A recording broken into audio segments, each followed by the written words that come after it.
Yeah. Yeah. Yeah. This is The Rewind, brought to you by Global Sports Entertainment 3, episode 68. I did say for the theme for this 60s episode until we transition to our 70s. If you don't know, the house music mix, 1960 what, 1960 who, 1960 what, 1968, sons of bitches, because it's 1968. It's episode 68 of The Rewind, brought to you by Global Sports Entertainment 3. I am the host, the captain of tonight's ship, Monty Moss. As always, I am here solo tonight, as I had planned two great guests, but schedules and times and other conflicts in their lives have caused them to pivot, the power of the pivot, to reschedule for a different date. So I said, why not? Let me get an episode in by myself, because I do know that it's important to have just me. For you guys to get to know and learn and see just me, because I know every week we always have and are always blessed with great guests that come on this platform week in and week out. So it'll be just me tonight. I'm not sure there'll be any surprises. At least I don't think so. It's not mandated in the script tonight. So we shall see what happens. But all grace to the good Lord, episode 68. Happy to do it again. Another opportunity, another week to get better, and another opportunity to do it again for all you folks out there. Thank you for love and support. If you haven't, please like and subscribe to our YouTube channel at the Rewind_GSC3, as well as follow us on all of our social media platforms at the Rewind_GSC3. I kid you not when I say this, we are growing on all platforms slowly. Slow and steady wins the race. The long race is where we're trying to get to. And we're always growing on TikTok, Facebook, Instagram, Apple Podcasts, Spotify, Twitter, etc. So thank you for all your love and support. Thank you for the likes. Thank you for the subscribing. Thank you for the comments. Thank you for the shares on Instagram. Thank you for the comments on TikTok. We're trying to grow this thing the best way we can on all phases, and it takes a team effort. So definitely shout out to my guys on the GSC3 team that help this thing grow week in and week out, because although we have other aspects and other responsibilities in our own personal lives, we find time to commit to help this brand grow, and we will get this thing where it's trying to go. At least I believe it. God's time is better than anybody's, so thank you for that. A few house cleaning before we get into tonight's episode, because I do want to get into a few key things for the house cleaning for tonight's episode. And first, importantly, I want to wish a happy birthday yet again. What an opportunity the Lord has gifted one of my favorite personnel, one of my favorite people on the West Coast, Fifi, celebrating another year around the sun. This is my homegirl. You know I love me some her. My dog, Fifi, who is a diehard Seattle Seahawks fan, celebrating another birthday. We did give her a birthday shout-out last year on the Rewind, if you guys don't remember, but that's okay. This picture here is in the hotel in Los Angeles. This was the bodega corner. All right, don't ask what's in the cup behind us in the 7-Eleven cup. I can't tell you what it is, but this picture here was a picture in the bodega. I don't remember the name of the hotel off the top of my head, but this right here, we created our own little section where members only, bodega members only. If you're not a bodega member, you cannot enter the bodega. Bodegas, of course, if you don't know, is a popular thing in New York, New Jersey, where there's probably a bodega on each and every corner. Here's a picture here. I believe that was in L.A., Santa Monica, I believe, but Fifi, that's my girl. I love her to death. She's been so good to me. She's been very, very, very inspirational, motivational to me on this Rewind journey, as well as this brand. She was a key person who poured into me when I had the ideas in Rhode Island, when I had the what can be in terms of what it looks like. And she put all the possibilities to work and possibilities of what it can look like. And I'm so thankful for her. So shout out to my dog, Fee, diehard Seattle Seahawks fan. And I know that the Seahawks beat my New England Patriots, and I've already congratulated you publicly, but I will congratulate you once again on your team beating my team, New England Patriots, in the Super Bowl to win the Lombardi Trophy. But happy birthday, Fifi. I love you so much. Thank you. Other house cleaning, I think I have not much, but what I will say is thank you to all those who have supported me on this Rewind journey. I know a lot of people have asked about the whole, where's Brian? Is Brian coming back to Rewind? What does it look like? And I'm not going to really get into the details of it. Really not much to really get into. on besides of if you support me and you're down with me, you know what I'm for, you know where I'm trying to go, then it does not matter what it looks like in terms of the rewind. You will continue to support. But as I said publicly, as well as I said privately, but I'll say it publicly again, Brian has been an amazing contributor, has been someone who has been a part of the creation, someone has been a part of the works of the rewind from episode 1 to episode pretty much 60. He's been a part of. He's only missed one episode due to him traveling, probably 2, 3. It would have been 3, but Chris let him in through the back door. But that's okay. But also, I want to highlight, in terms of house cleaning, I want to highlight my GSC3 family because we recently, when I say we, I mean us as a collective, we recently celebrated as a group 6 years in terms of creating the Facebook group. It was the conversation started in Brian's kitchen at the kitchen table, along with his wife, Jenna, as well as Bernard "The Rock" Johnson, who's been a key contributor and someone who's been very important to the brand through these 6 years. But it's been 6 years since we've had our own Facebook group, sports group, one of the best sports group on Facebook, as well as in the country, hell, shit, in the world.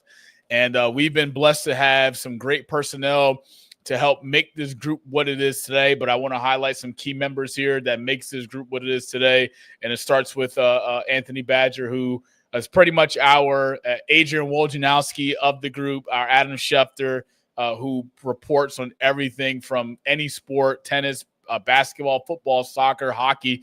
He does it all. Anthony comes from a different sports life, but I'm happy to have him aboard. He could have went to any other groups. There's some other groups out there that he is a part of that he could have joined in terms of sports groups. He decided to be a part of GSC3. He understood what I was trying to do and put together. So he's been a big help for this. Without him, we don't get as nearly as far as where we are now in terms of the members, in terms of the engagement, in terms of the active daily comments between group members in the podcast. I'm sorry, not in the podcast, but in the Facebook group.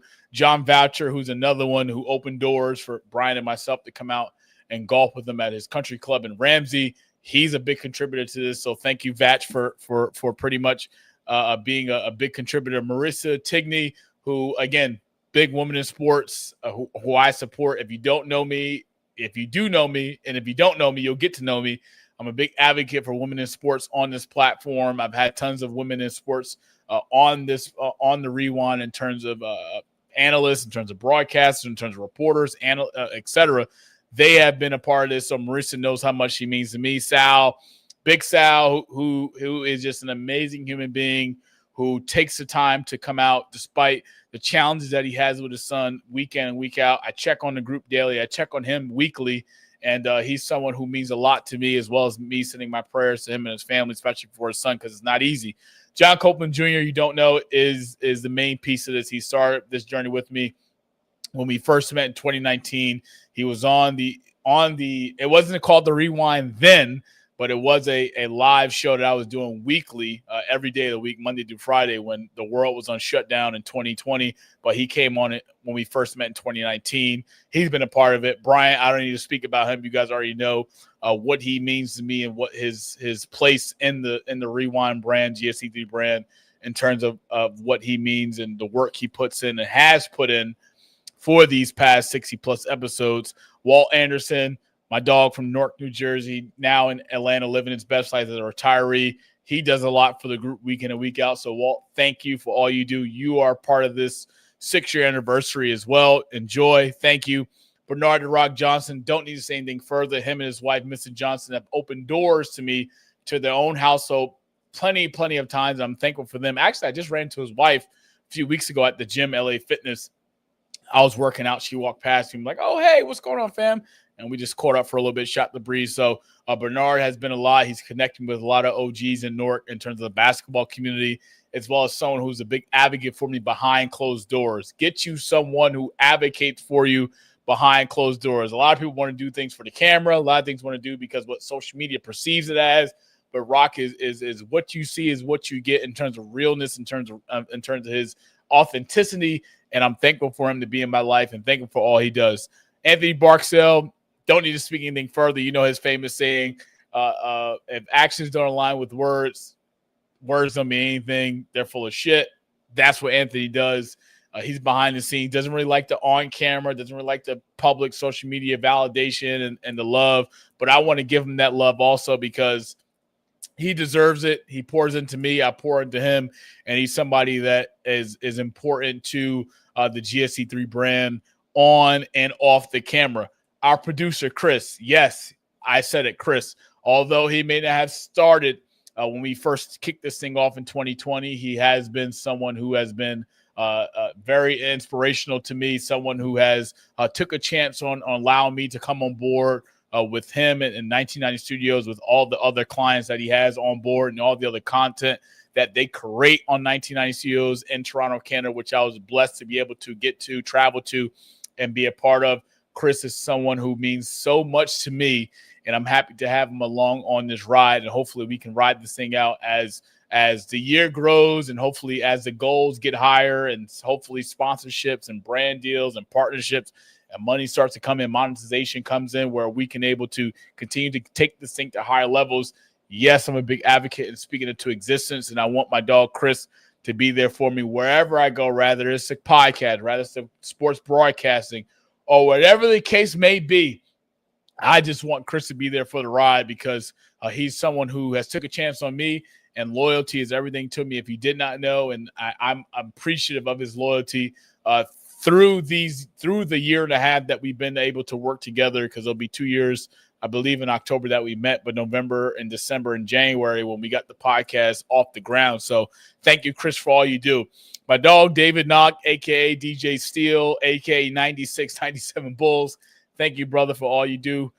Your work, your behind the scenes. He was able to be a contributor to getting John Thompson, golfer from Howard University, who was on the Rewind a few months back, as well as contributing to us meeting in person while John Thompson had a tournament in Maryland. Thank you for being a part of that. Thank you for being a part of the creation of making it happen, divine alignment, putting your actions with your words. And I can't say enough to you. And, of course, my lovely girl, Dominique, hugs and kisses, air hugs, air kisses. I love you guys both. Thank you.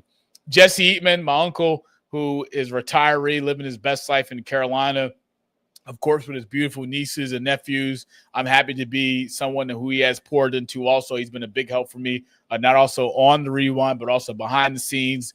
All grace and the good Lord goes to him also because he's been so much to me because of the love he shows, not also in the group, but also on a personal level. He always supports anything I do. He likes everything I share. And he's also a person that wants to see me win and pours into me.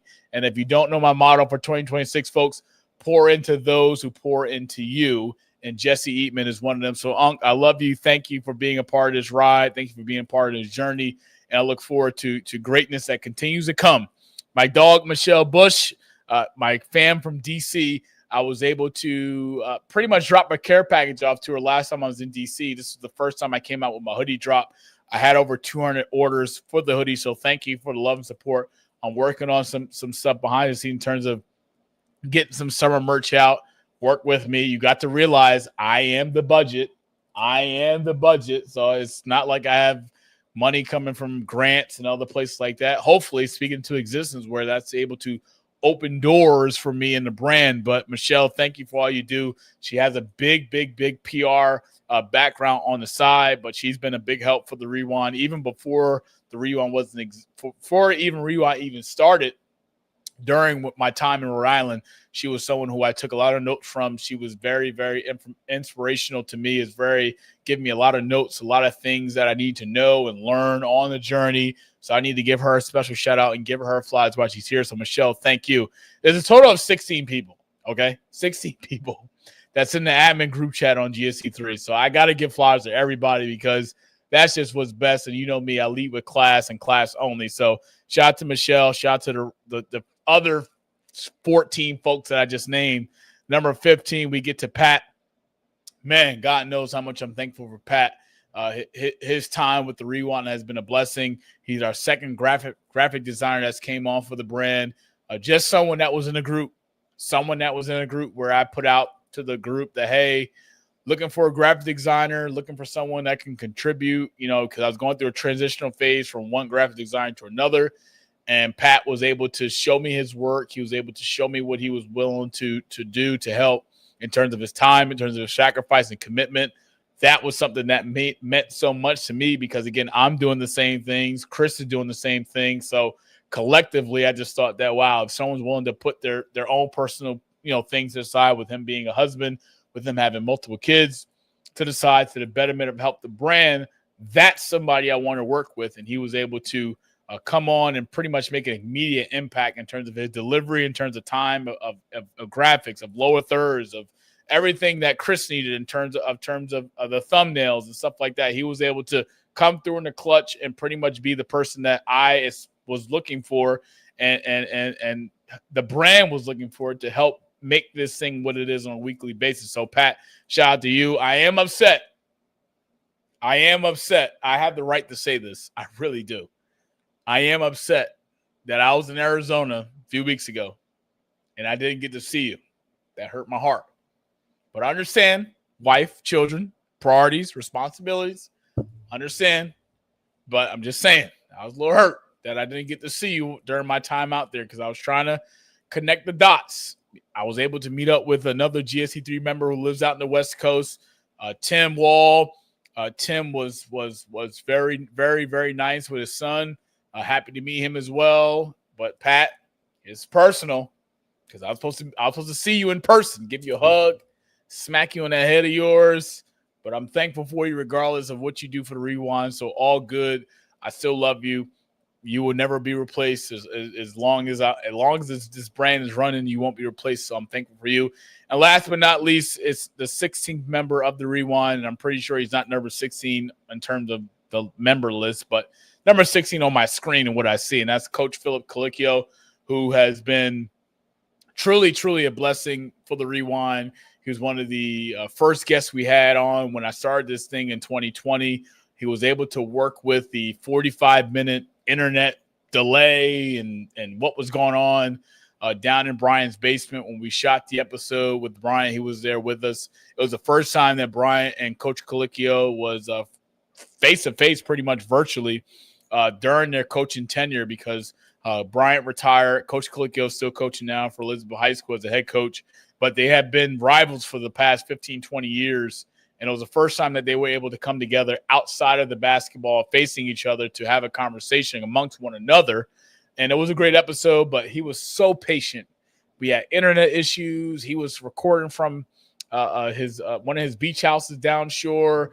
And I'm just so thankful that he was able to pretty much take the time to work through the trouble difficulties because we didn't have a producer then. It was just me. I was pretty much the brains behind the keyboard and trying to figure things out and troubleshoot and set things up and angles and camera, whatever. Everything that Chris does, I was at before we had Chris.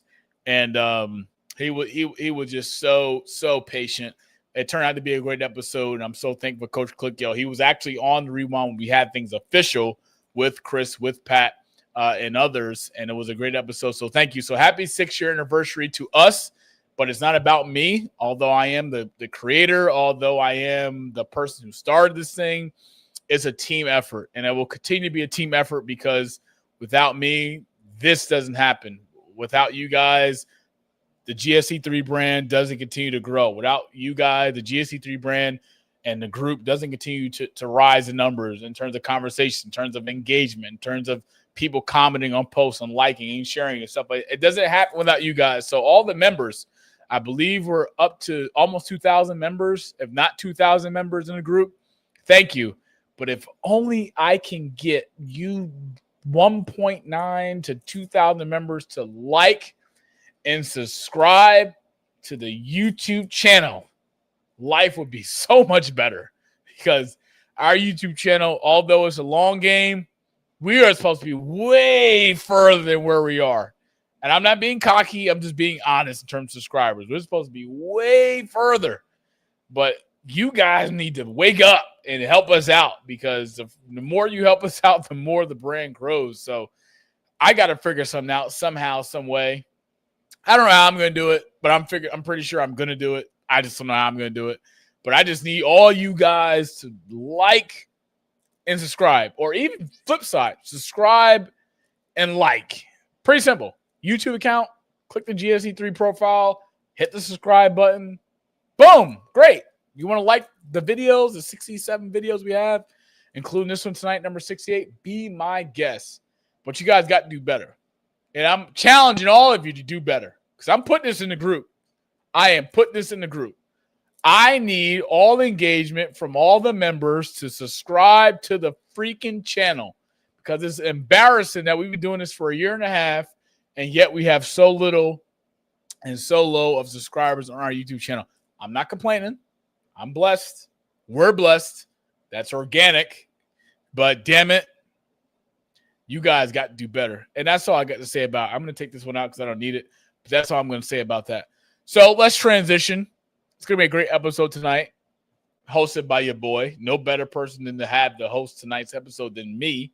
I don't have any guests tonight, and I'm fine with that because we need this because we only have probably about a month left because the last Wednesday in July will be the last episode of the Rewind before we go on hiatus. And just to give you clarification of what I mean by that is last year we did the same thing where the last Wednesday in July was our last episode of the Rewind before we took the whole month of August off. I believe we came back the last week of August, if not the first week of September for football season. But I think we came back the last week of preseason before the start of week one, just so I can highlight some preseason teams as well as some preseason players before transitioning into NFL week one.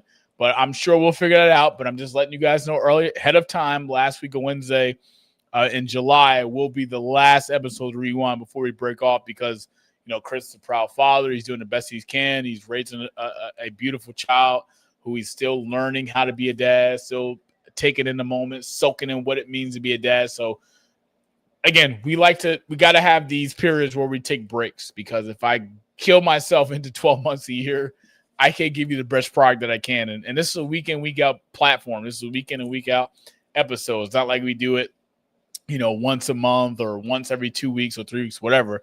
If it was up to me and the money was right and we had everything coming out, I would do three times a week, like you see on Nightcap, like you see on Stephen A. Smith show, etc. But you got to work with what you have, with the best of what you have. And Chris has been very transparent with working with me, and I'm so thankful for him. So let's switch gears as we transition into the NBA Finals Game 3 recap as well as NFL. I'm so checked out and ready to get back to the regular season because the Patriots, with the hardest schedule, I need them to get this together.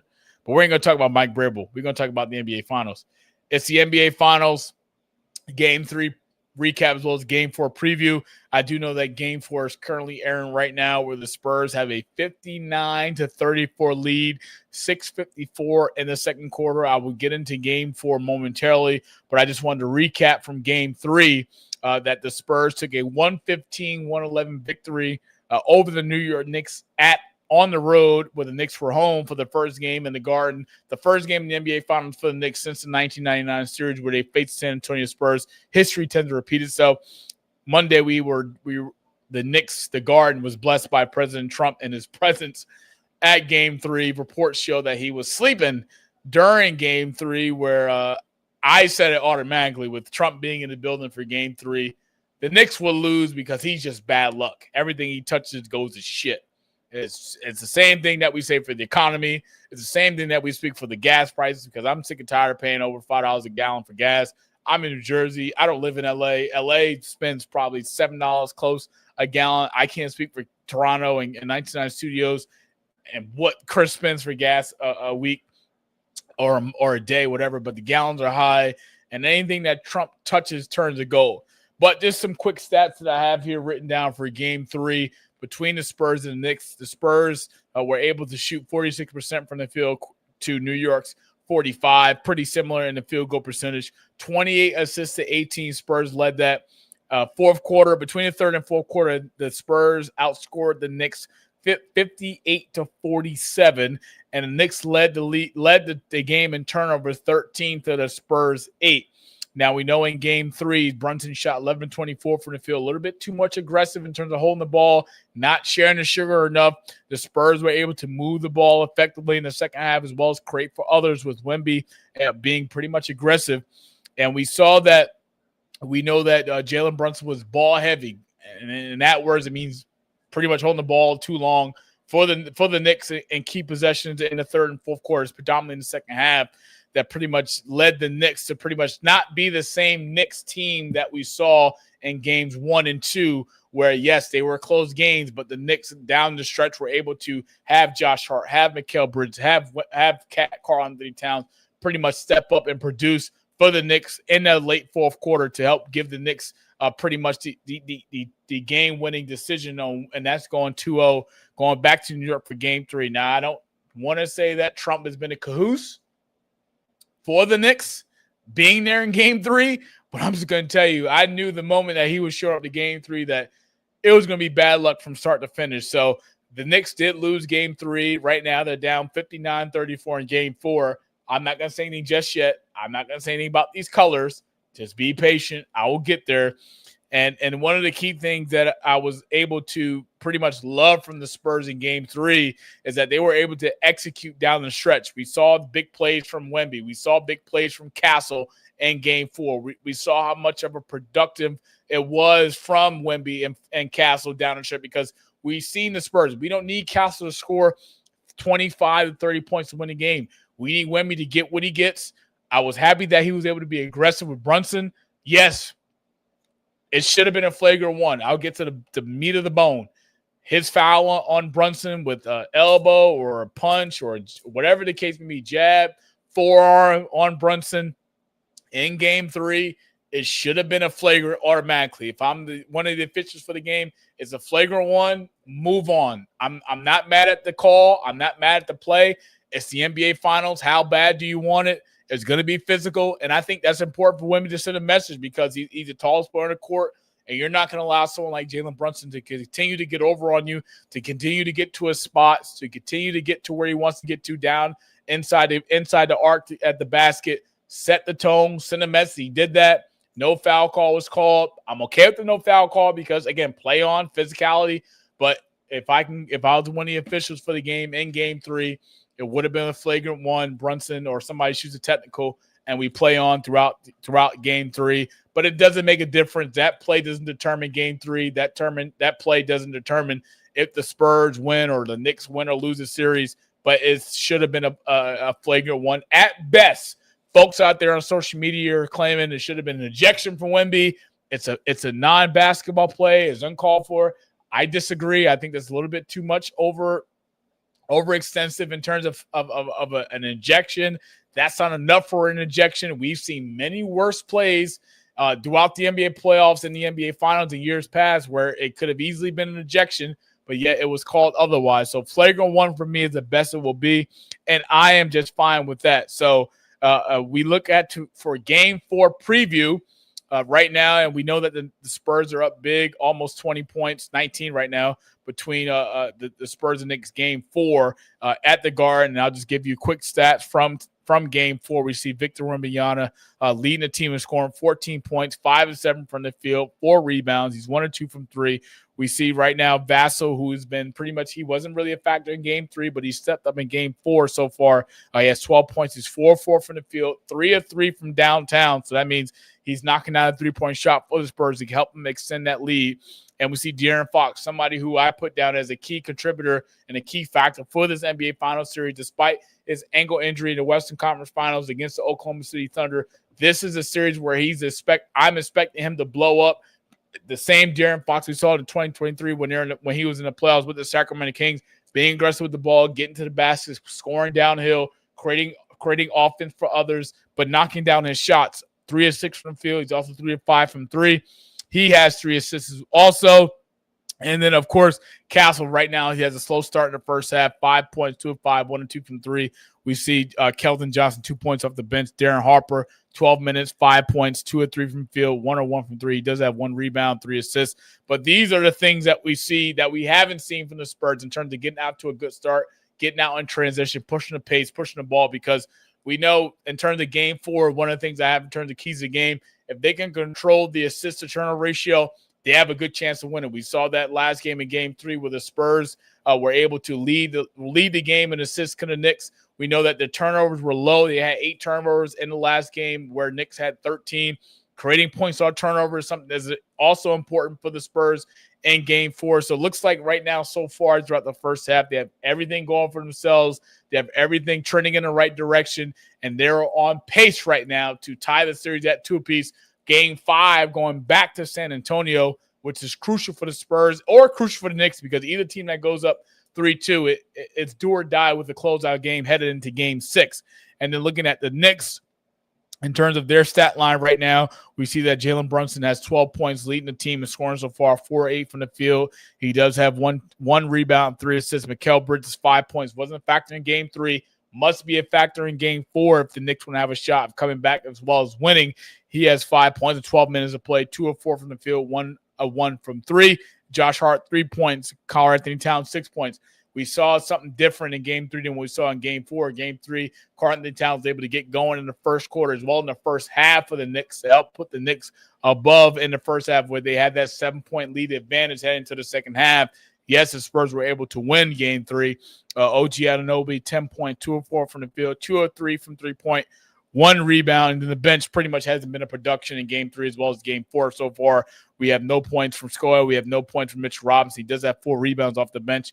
Larry Shamrit, 1 from the field. He does have 0 points, 2 rebounds, 1 assist, as well as McBride, who's 0-3 from 3 total in this game. But more importantly, it's one of my keys to the game that what I would like to see from Mike Brown is pretty much give more minutes to Jordan Clarkson. He is the reigning defensive player, 6th man of the year from the Utah Jazz. You bring him in off the bench for a reason this year. That's him to come off the bench to give you production, to give you a spark, to get something going. And he hasn't been able to get something going in this series. Right now, only 2 points in game 4 between the Spurs and the Knicks. 62-30 is the score. I'll keep the update going as we go along on tonight's episode. And it's going to be really, really important for the Knicks if they want to go up 3-1. But right now, the Spurs are in the driver's seat, rightfully so. I had the Spurs to win game 4 just because of what the resilience of what I saw from game 3 and the physicality that they put on the Knicks in game 3. You know, they weren't able to check Wemby. They weren't able to check Castle. They weren't able to check Fox. These are the different type of effects and the different type of things that are in place that need to be in place because there's got to be somebody on either team that's going to set the tone. It's got to be somebody on either team that's willing to put a body on somebody, put an elbow on somebody's chest, put an elbow on somebody's jaw to pretty much set the tone for the game because nothing's going to be easy. That's my mentality. I'm sure that's Coach Mitch Johnson's mentality. Nothing's going to be easy down low. Earn your points. And the Spurs came out in game 3 and set that tone and was able to win game 3 as they're up 22 now in game 4, approaching the 5-minute mark in the second quarter. So I'll keep you guys updated with that as we go along. So, yes, I'm wearing the black and gray or white tonight for the Spurs. Although I'm an Aces fan, I'm going for the Spurs in game 4 to tie the thing up in 2-2. And I'm just going to say this. I'm just going to be honest.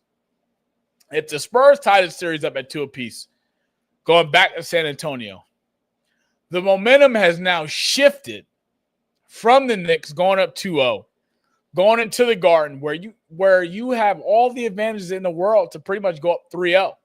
Game 3 is crucial. Got the home crowd, got the celebrities in front row. We got Law and Order. We got DJ Khaled. We got Jay-Z. We got Ben Stiller. It is a madhouse. Spike Lee, Clyde Frazier, whatever. Walt Frazier, sorry. It's a zoo at game 3. Yes, you got the president sitting there, which pretty much shouldn't have been there, but whatever.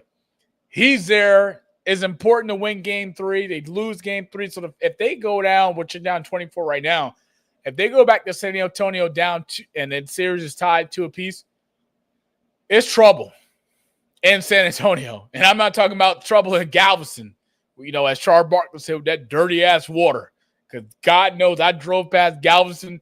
That water is dirty as hell. I'm sure the faucets in Galveston, I'm sure the shower hooks in Galveston, they come out brown. you don't want to go down 2-2 because it's all the momentum shifts to the Spurs, and we know that the Spurs at home, although they're 0-2 in this final series, we know they can turn things up at a heartbeat. And the way Victor Wembanyama, the way De'Aaron Fox, the way Stephon Castle has played along with Vassell, this has been a contributing part for Mitch Johnson and the San Antonio Spurs team. So I picked the Spurs to win game 4. I said that. Spurs will win game 4. And right now they're in the driver's seat to win game 4. And that's all I got to say about that. So we will move on and pivot to WNBA action. If you guys don't know, we will talk about WNBA. I'm a fan of the WNBA as well as from start to finish. I've talked about it from the pre-draft to the draft to now. And last night we got to saw number 1 draft pick Ozzie Fudd versus number 2 draft pick in Olivia Miles square off for during this season. Minnesota was home, and yet we see here between the stats between the Lynx and the Dallas Stars, as well as Miles versus Fudd. Miles led the team in scoring last day, 24-7, 6-1 to Ozzie Fudd, who was able to contribute pretty much nothing. We know she's been battling some injuries throughout this season so far for the Dallas Stars and the WNBA. In and out of the lineup, coming off the bench and starting. She only would put up 6 points and 2 steals. But there's one thing I want to talk about, and I owe an apology because you know me. To give it, you got to be able to receive it. And if you could dish the smoke, you got to be able to take the smoke. And I want to publicly on this platform, the Rewind, apologize to Olivia Miles because I sat up here and said that I was taking Raven Johnson to be this year's Rookie of the Year. And I know that for the Indiana Fever that Raven doesn't get as much quality time as she should or contributes with the minutes that she does receive for the Indiana Fever. But Olivia Miles, I'm going to tell you right now, I apologize. I know your game. I got to saw you at the Prudential Center for the Michael B. Jordan Classic when you were with TCU. I know your game at Notre Dame because I am a Notre Dame women's basketball fan. The hell with their football team. The hell with their men's basketball program. But women's basketball, I am all Coach Ivy, and I was there to support you when you were in the backcourt with Hannah Adabo. No mistake about it.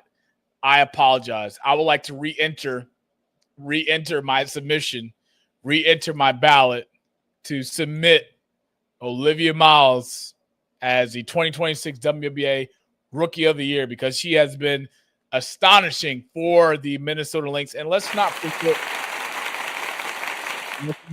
yes, indeed, Chris, because let's not forget Olivia Miles is still playing on the court at a high level without their star player in Nafisa Collier, who's been out the last few games since the season started, battling an injury and trending one step close to returning. So I can only imagine what Minnesota's going to look like when Nafisa Collier comes back to the court. But I want to talk about Olivia Miles right here and right now. So far, our stats for Olivia Miles right now, she's averaging over 17 points per game, shooting at a high efficiency at 51% from the field, 34% from 3, averaging 5 rebounds and 6 assists per game. She has already involved herself as the early rookie candidate for Rookie of the Year, as well as shooting over 90% from the free throw line. We know that that's crucial. But more importantly, let's talk about where she compares in terms of rookie stats amongst her other classmates in this year's 2026 WNBA draft. She's number 1 amongst rookies in points per game. She's number one amongst rookies in assists per game. Number 1 in steal amongst rookies and steals per game. Number 1 in rookies amongst rebounds per game. And let's not also mention the person that is right below her is Kiki, averaging over 12 points per game. That's number 2. So right now, Olivia Miles is in a pack of her own. But fast forward, let's keep in mind that so far throughout this WNBA season, Olivia Miles has already set a career high in 28 points in a career high game against the Golden State Valkyries and scoring and making over 8 3-pointers in that same game against Golden State. That's a career record, career high in itself.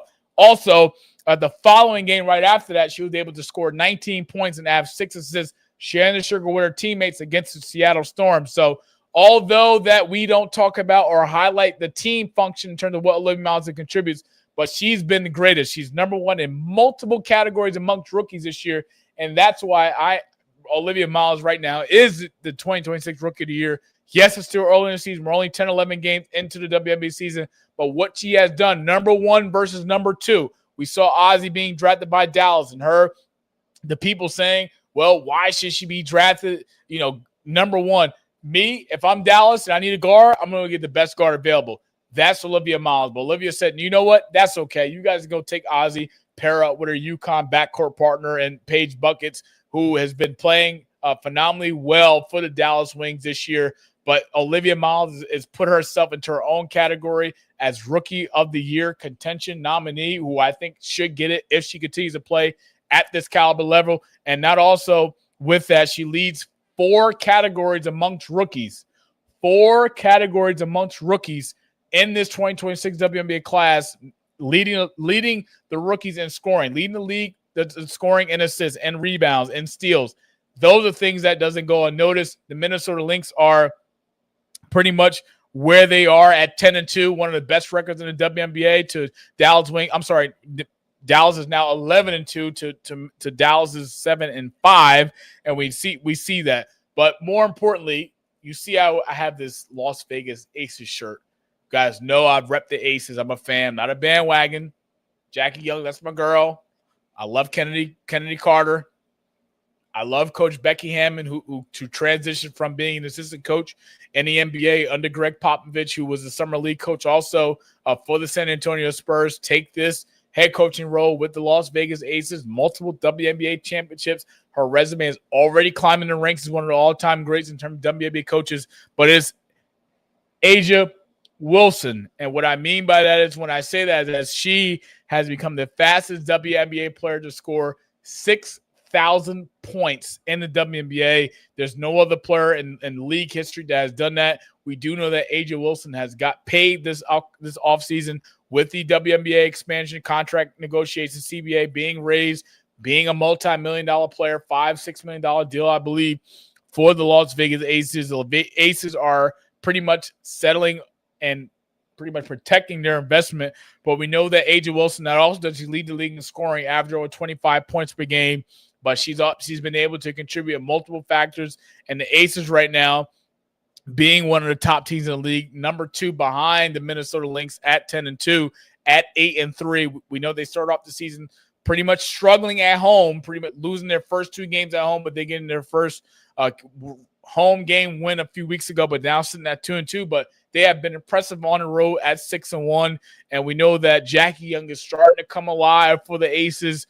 We know that she started off the season slow, but right now in 31 minutes of play, she's averaging over 15 points a game. We see Kennedy Carter, who's pretty much been the 6th man of the year for the WNBA, but also for the Aces, coming in after not playing last year in the WNBA season, averaging over 17 points per game. She didn't play last game for the Aces, but A'ja Wilson has been killing in the points per game. She's been killing on the board, averaging over 9 points per game. We see Chelsea Gray contributing in the assist column at over 7.5 points per game. Jewel Lloyd slowly come along. Smith starting to come along. So we see the Aces team who has all the ingredients to pretty much go back-to-back again to win another WNBA championship.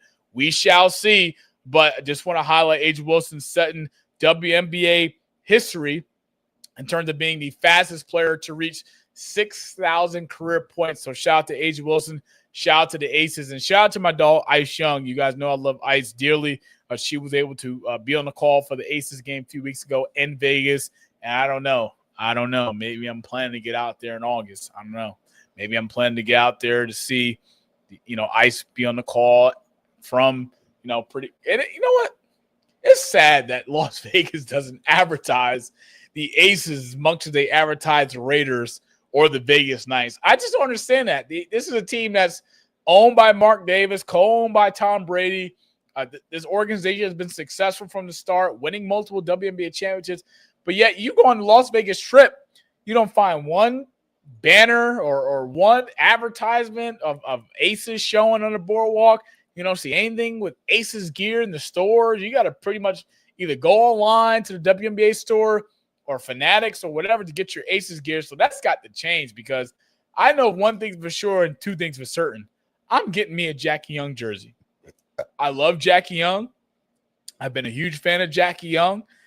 And I need some Jackie Young Piro. So when I ride my Harley, I got a Jackie Young jersey on. So a shout out to the Aces, who are second best team in the WNBA. Shout out to Asia Wilson, who was the fastest player in WNBA history to score 6,000 points. And shout out to the WNBA, who's continuing to rise and continue to grow. So the more we see stars like Ozzie Fudd, the more we see Paige Beckers, the more we see, of course, Asia Wilson, Jackie Young, the more we see Olivia Miles, the more we see Angel Reese, the more we see all these stars, Toronto Storm, who's a new team in the league, part of the expansion team who won tonight 106-102 in overtime against Connecticut. We need to see more things like that to keep the league engaged, to keep the league excited, to keep the league continue to grow. So shout out to everybody who's contributing to the WNBA, as well as continue to make this sport what it is, because long overdue for these players to get paid. Now, I do want to transition to Unfiltered, but I feel like there's no need to even talk about it because we already know the damage that was done with President Trump attending Game 3. They lost Game 3. He was in attendance in the suite with James Dolan, owner of the New York Knicks. Reports show Donald Trump was sleeping during Game 3. I have no comment to that if he was. I know if any other sitting president was there, it wouldn't have been the case. But I just felt like it wasn't President Trump's place to be there for Game 3, especially when they cancel all the watch parties. Because if there's any organization that deserves a watch party while their team's in the NBA Finals, it's New York Knicks. And I know that New York, Manhattan is a zoo right now with the watch parties for Game 4 alone. But I thought Game 3, with all the energy coming back to New York and the work that the Knicks were able to do, winning 2 games on the road in the final, which is hard to do. Let's not make no mistake about it. It's hard to win 2 games in the NBA Finals. For them to come back home and to have their watch parties canceled because President Trump was going to be in attendance, I just thought that was a low blow. I just thought that was something that shouldn't have happened. Let the fans enjoy Game 3. Let the fans enjoy the ride, the journey from start of the playoffs, from Atlanta to sweeping the Philadelphia 76ers, and then pretty much taking care of business and sweeping the Cleveland Cavaliers. That's 2 back-to-back sweeps. We know that the Knicks going into Game 3 and winning both games 1 and 2. They hadn't lost a game since April. And we know the importance of what Game 3 meant to New Yorkers. We know that the mayor of New York pretty much put out a mandate that, kids were able to stay up late to watch Game 3. But to have that joy taken away from them, to have that feeling taken away from them, I just thought that was something that shouldn't have happened because, I give more credit to the Spurs in Game 3 than I do give the Knicks in Game 3 because the Knicks that came into Game 3 with a 13-game winning streak, that was the longest streak in NBA Finals, second streak in the postseason. The 2017 Warriors, if you don't know, went on a 15-game win streak in the NBA playoffs before they lost. But the Spurs had not lost 3 games straight all season, and that's including regular season and the playoffs. So to see them snap that in Game 3, I thought was truly, truly important. But I also want to note out here after Game 3 that the only players in finals history to finish with 30 points plus, 5 assists plus, and 5 rebounds plus at the age 22 or younger, Victor Wembanyama joins an historic group of players. There's only 2 other players that have done that in NBA Finals history, and that's Kobe Bryant and the great Magic Johnson. So the fact that Wemby was able to do that to help his team win, to cultivate his team win, to win Game 3, to go down and snap the Knicks' undefeated win streak at 2-1, I thought that was extremely, extremely exciting. So shout out to the Spurs right now who are still in the driver's seat. The score right now for that game is 76-49 half.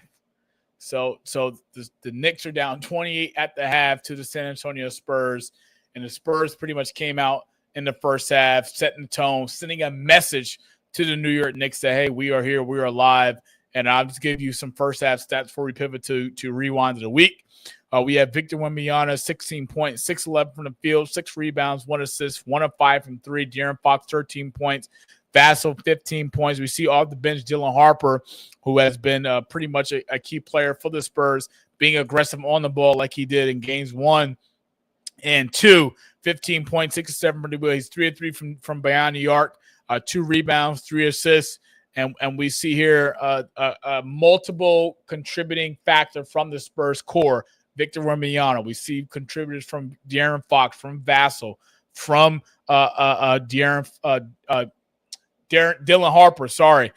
Those are the type of players that we need to step up. And then for the Knicks, just going down here, calling the town, only 6 points in the first half. That's atrocious. Josh Hart, 3 points in the first half. That's atrocious. Mikal Bridges, 5 points in the first half. That's atrocious. Jalen Brunson lead the team in scoring with 19 points, 6 of 14 from the field, as well as OG Anunoby, number 2 in scoring for the Knicks, 14 points, 3 of 6 from the field, 2 of 4 from 3. And then we have donuts from multiple players: Scohan, Robinson, Shamlet, who was big in the last game off the bench but wasn't enough.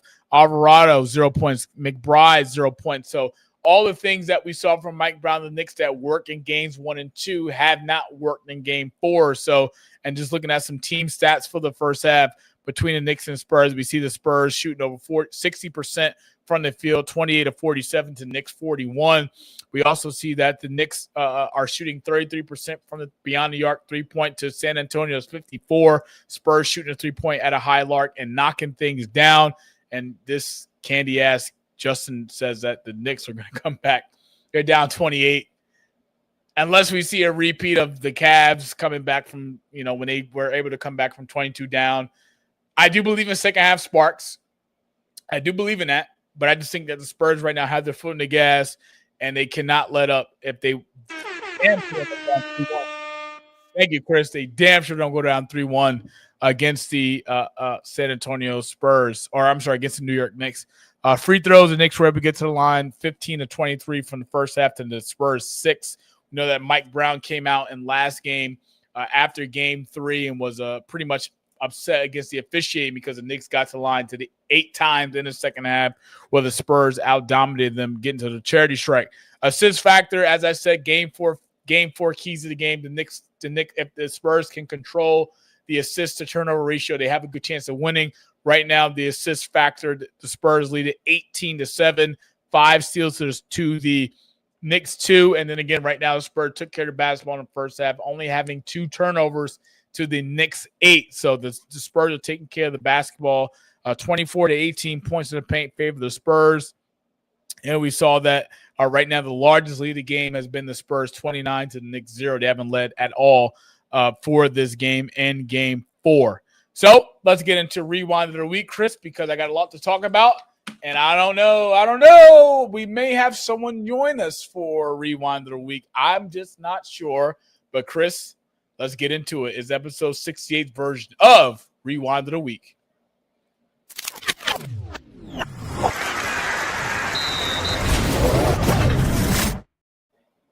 Yes, I had to get a sip of my juice because we have been talking about this since the series started, but yet we get the opportunity to talk about this series right here and right now. It's the NHL Stanley Cup update.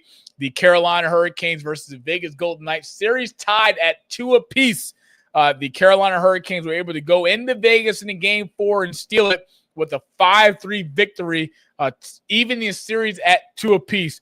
We saw that Jordan Staal, who has been pretty much playing the best hockey of the playoffs as well as his career thus far, scoring in each of the 4 games for the Carolina Hurricanes to help contribute to the cause for the Carolina Hurricanes. And we know that Carolina has bounced back after losing in double overtime in game 3.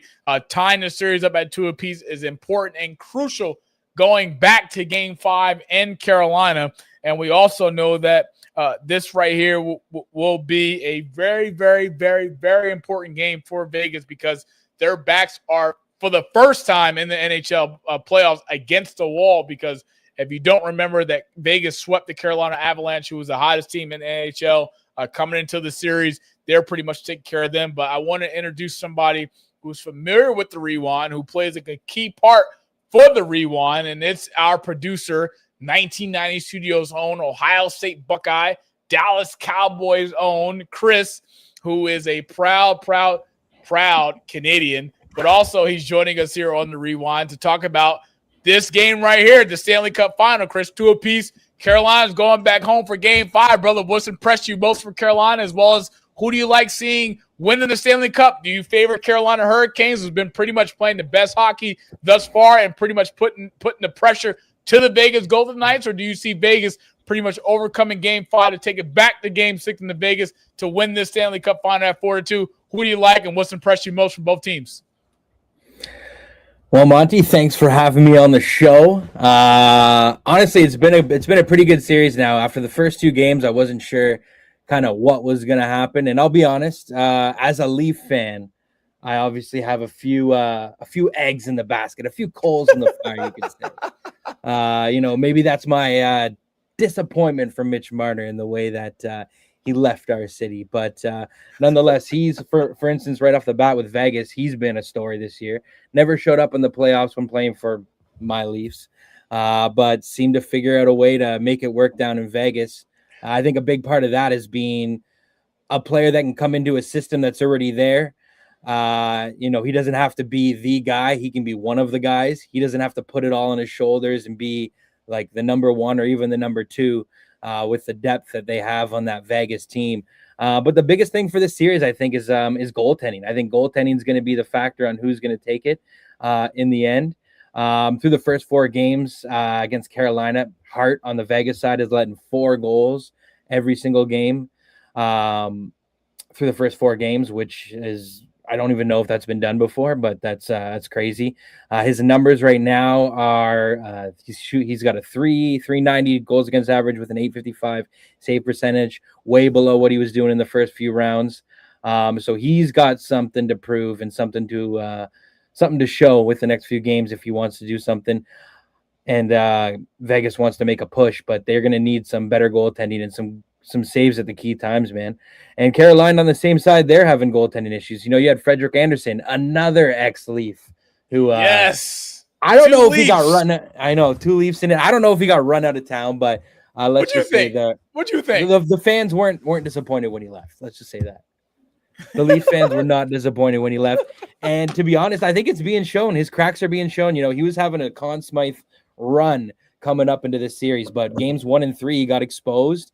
And that old school Freddie that I know as a Toronto fan, you start to see those cracks, those weak goals that shouldn't happen. And then he starts to get in his head. And to the point in game 3 where Rod had to go to Brandon Bussey, rookie goalie, to come in the 3rd period and take over. And then what a game. What a game. Injected some Rookie. spark to it. They got it done. And then Rod starts them in game 4 and they win again. And now it's 2-2 going back to Carolina. So I think if I'm Carolina, I ride Bussey. Having home ice advantage for the last few games, I think, because now it's best 2 out of 3. It'll be Carolina, then to Vegas, then back to Carolina. Yep. Yeah, I'm taking Carolina. I'm taking Carolina, Monty. Take Carolina? Yeah, I'm not doing it just out of being a Marner hater. I gotta let you know. Okay, the people got to know because you are Toronto faithful. You love all the Toronto teams, not also through hockey, through baseball, through basketball, and I'm eager to hear that you say that because I'm right with Carolina in Game 5 also because Carolina was able to pretty much show the world what they're capable of, but also show the world that Vegas is not this elite team that they were able to be against the Colorado Avalanche, who Colorado's been a big disappointment throughout but for me throughout the NHL playoffs this year. But I have written down here, I'm just gonna look at my notes.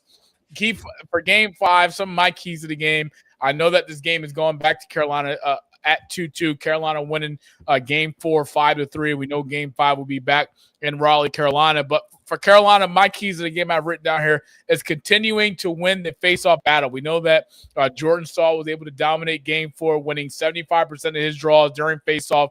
We know that Carolina needs that possession advantage to control the tempo, which they were able to do in Game 4 against Vegas. And we also know that Vegas has been pretty much thrown to the opposite side of the Wolves. And what I mean by that is that establishing a forecheck. We know that they must continue to pressure the Vegas defense because the Hurricanes have been able to create turnovers, which led to offensive zone time throughout the series. We know that Carolina must continue to keep forcing the Vegas defensemen into rush decisions. We saw that in key goals for Carolina's goal 2 and 3 in Game 4. And special teams must deliver. That's something that's been crucial. Carolina's power play has produced a crucial overtime winner, which we saw in Game 2. We know we saw a little bit of that in Game. It will be crucial in Game 5 with at least one special team goal, which could potentially be the difference. And my last thing before I let you go, it's got to be another big night from Stahl line because we know that Jordan Stahl has scored in 4 straight games for the Carolina Hurricanes and has become an unexpected offensive catalyst for the Carolina Hurricanes, which is pretty much nothing I saw coming, especially going into games 1 and 2 for Carolina. But he has been that and that more. If that line continues to produce, and Chris, I believe that Carolina becomes a much tougher team to go up against, especially heading into Game 5. And I know Vegas got a lot to pretty much prepare for. We know that we know they have to limit Carolina transition chances. We know that Carolina in this series in games 3 and 4 has been really, really pretty playing at a high level in terms of transition chances, which has turned defense to offense, which turned into goals in the back of the net to put goals on the board for the Carolina Hurricanes. And look, Mark Stone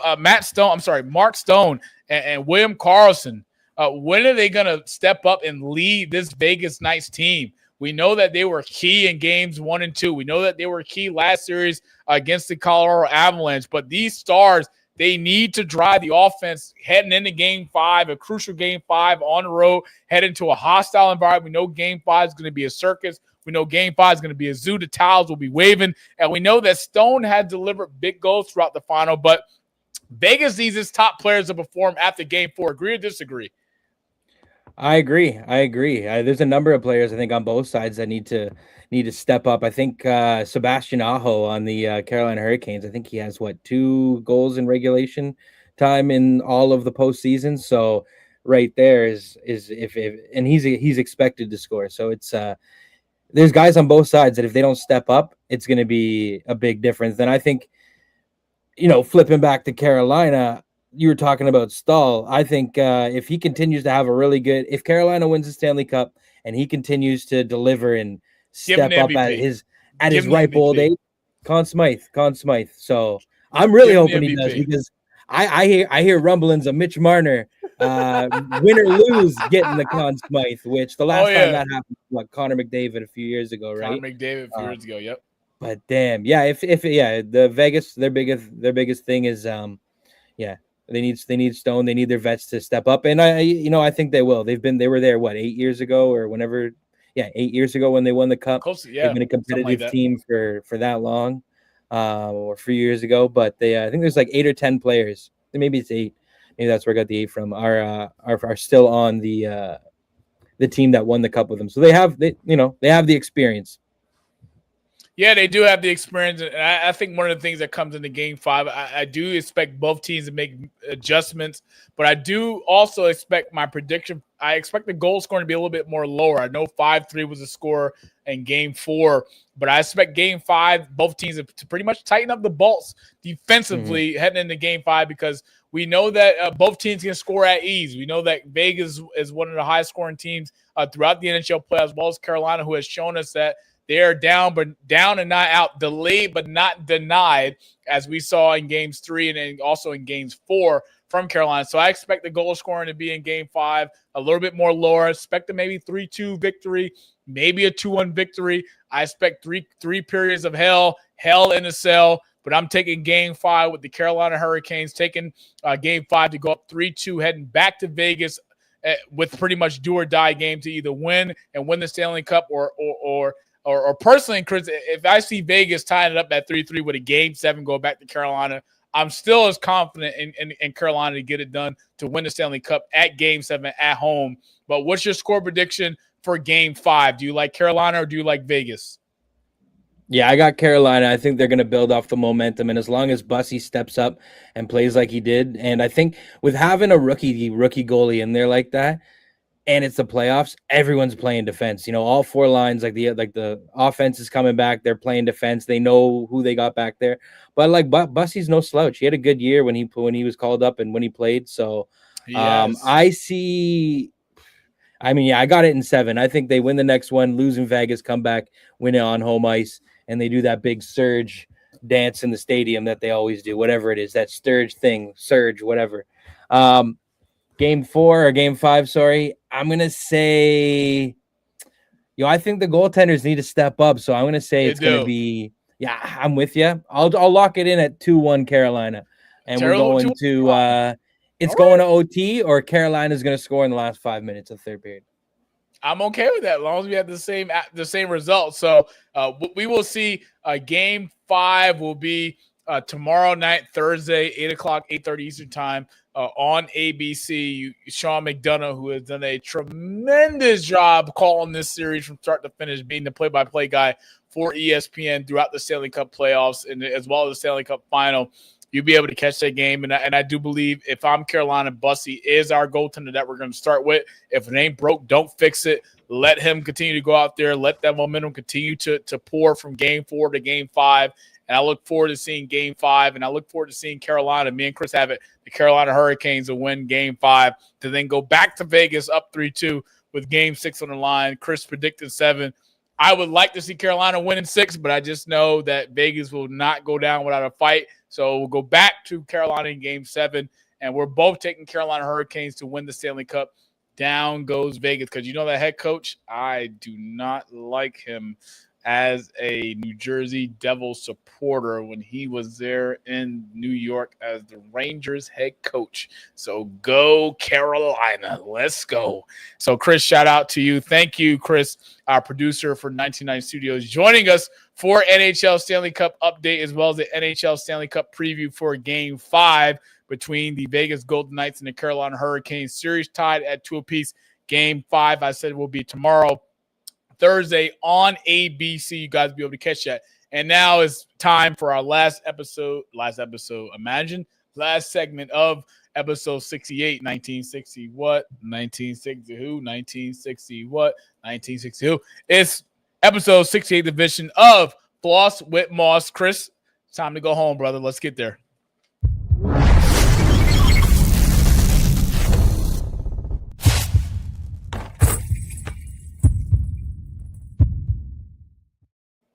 Yes, I know. It is World Cup season officially beginning tomorrow on Thursday, as the World Cup schedule has already been announced. Wait, what's that comment? Let me see that. Comment, Chris.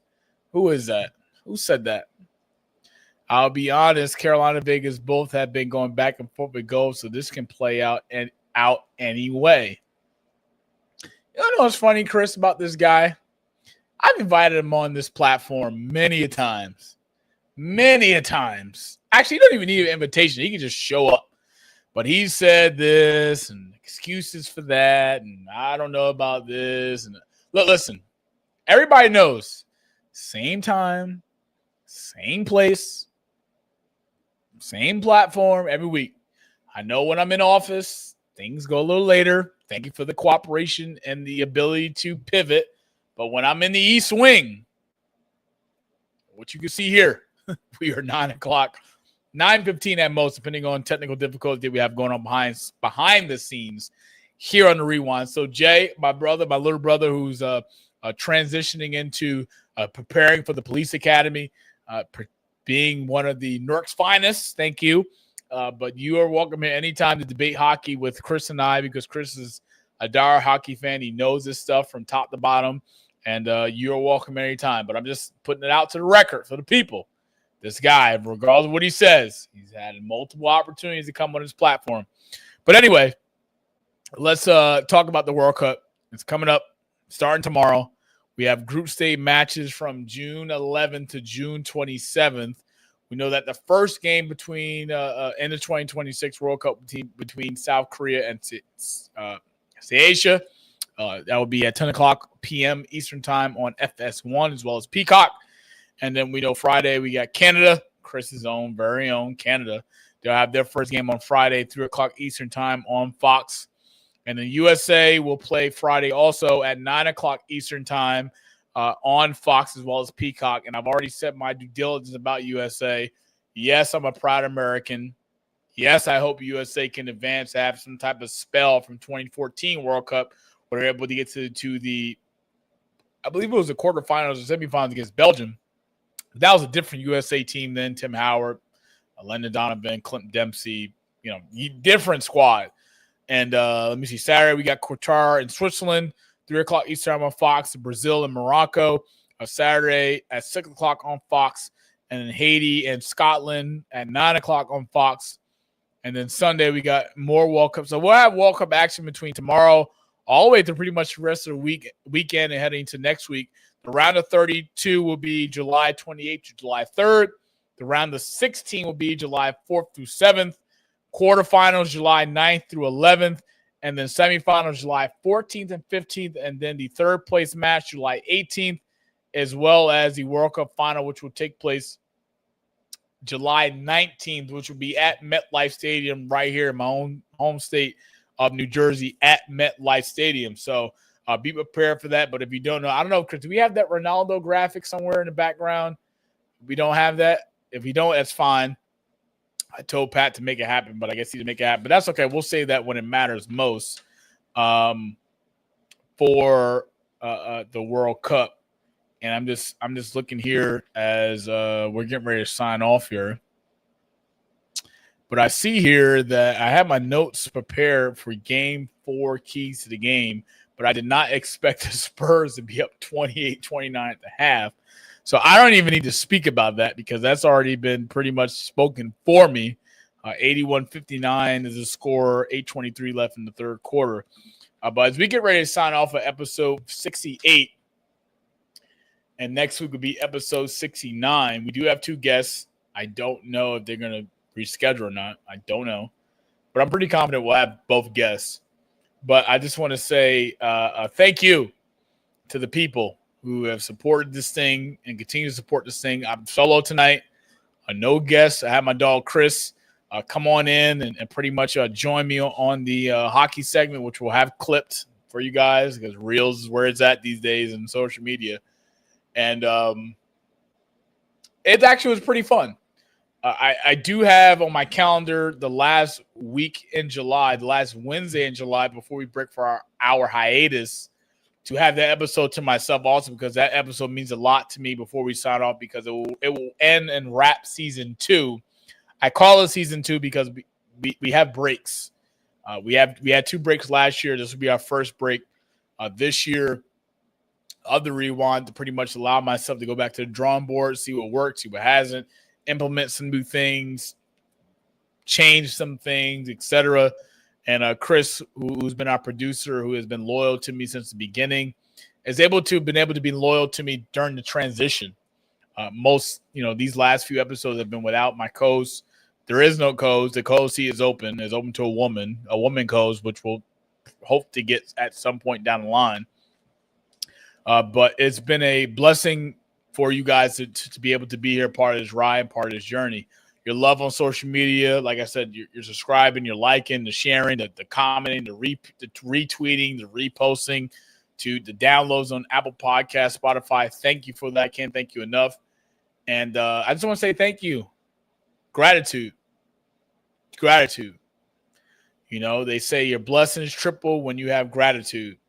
And this episode has been a blessing to me to be able to do this by myself. Not that I can't do it because I can, but the fact that it was able to get done. And my producer, Chris, who was able to join us, wasn't planned. I literally told him during our pre-production meeting, hey, doors open if you want to come on and you want to talk, some NHL Stanley Cups. I know he's a big hockey fan as well as myself.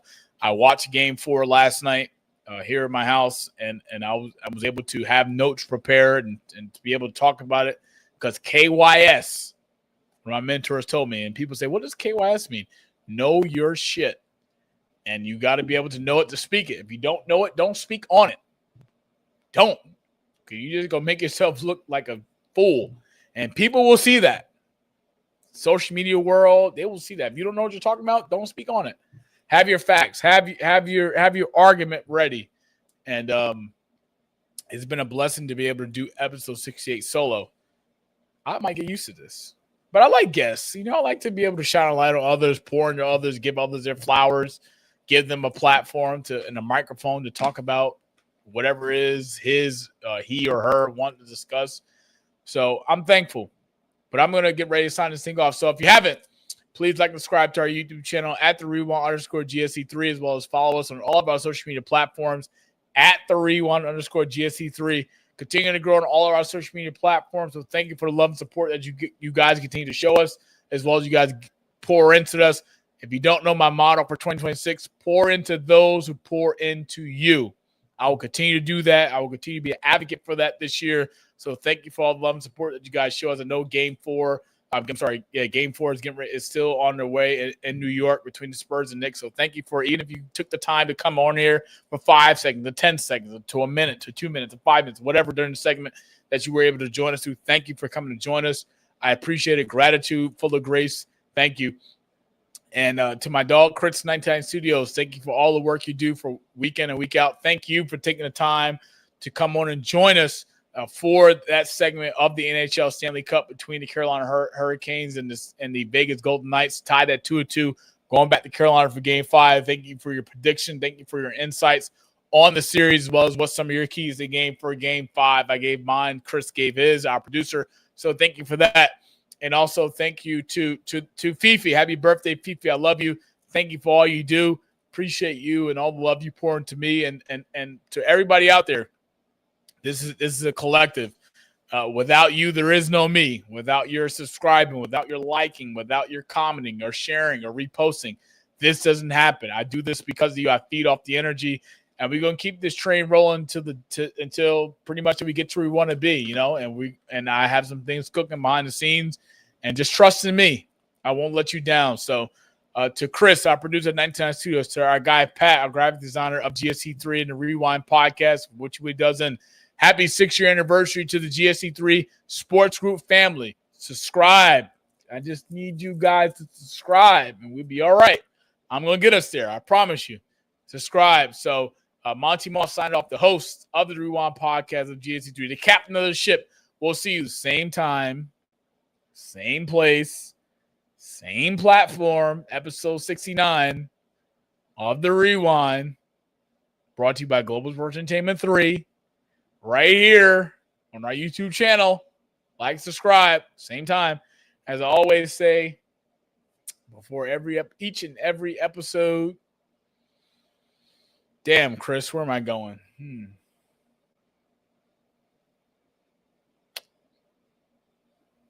Go Spurs, go. Tied at 2 apiece, going back to San Antonio. Game 5. How bad do you want it? Let's go, baby. See you guys next week. This is The Rewind. Monty Moss signing off. Love you. Thank you for all the love and support. See you guys next week right here. YouTube GSC3 _ The Rewind.